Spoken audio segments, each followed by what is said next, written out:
কোথাও ঘুরতে গেলে সেখান থেকে ঘুরেই শুধু চলে আসবো এমনটা তো কখনোই হবে না।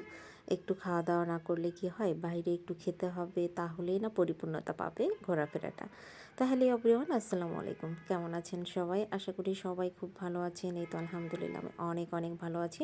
ওয়েলকাম জানাচ্ছি নতুন একটি ভিডিও দেখার জন্য। তো আমরা এই যে সুগার মলে গিয়েছিলাম, তাহলে সেখান থেকে বের হওয়ার সময় আমরা একটা প্যাকেট পেয়েছি। যদিও বা মিলাদ অনেক আগে হয়ে গেছিলো, তবুও আমাদেরকে একটা প্যাকেট দেওয়া হয়। আর প্যাকেটের মধ্যে এইসব ছিল, মানে একটা কমলা, লাড্ডু, তারপরে সামোচা, এই জাতীয় জিনিস ছিল। তারপরে আমরা সুগার মল থেকে বের হলাম, বের হয়ে চলে আসছি ফুচকা খাওয়ার জন্য। তো সেখানে এসে ফুচকা খাবো আর একটু পোস্ট নেব না, তা তো হবে না। তা আমি বসে একটু নিজেরই ভিডিও করে নিলাম। পাশে এই যে আমাদের খালা, আমাদের বাসার আর কি হেল্পিং হ্যান্ড আমার জায়ের। তো খালা সেই সুন্দর একটা মিষ্টি হাসি দিয়েছে।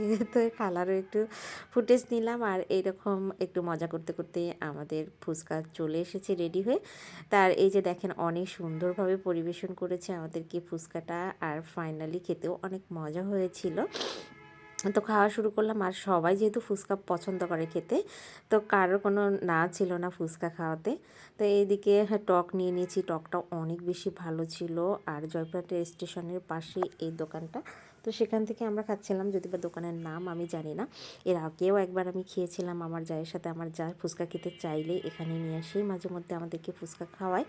আর এদিকে আমি খালা এক পাশে বসেছি, আর ওই পাশে আমার ননদের ছেলে আর রাবথা বসেছে, মানে একই টেবিলে আমাদের জায়গা হচ্ছিল না। আমরা সবাই একটু আলাদা আলাদা টেবিলে বসেছিলাম। আর খালা কীভাবে খাচ্ছে সেই ভিডিওটাও আমি নিয়ে নিয়েছি, খালার খাওয়ার আর কি। আর এদিকে আমাদের রমিম বাবাকে টিস্যু দিয়ে তারপর খাওয়াতে হচ্ছে, কারণ দাঁত পড়ে গেছে। আর ফুচকার যে কি বলে টকটা, সেটা পড়ে যাচ্ছিল। আর এদিকে সবাই মজা করে আমরা খাচ্ছিলাম। আর ফাইনালি আমাদের খালা কীভাবে ফুচকা খেয়েছে সেটা পুরোটা নিতে পারিনি, তারপর একটু নিয়েছি। এই যে খালা একদম মেখে সুন্দরভাবে চামচ দিয়ে উঠাই উঠাই খেয়ে নিয়েছে। আপনারা কে কে এইভাবে ফুচকা খান সেটা অবশ্যই কমেন্টসে জানাবেন।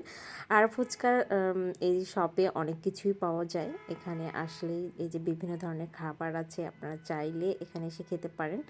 হ্যাঁ, তো আজকের ভিডিওটা কেমন লেগেছে অবশ্যই কমেন্টসে জানাবেন। এর পাশেও আরেকটা রেস্টুরেন্ট আছে, যদিও আমরা ঢুকিনি সেখানে। তো বিদায় নিলাম, সবাই ভালো থাকবেন, সুস্থ থাকবেন, আল্লাহ হাফেজ।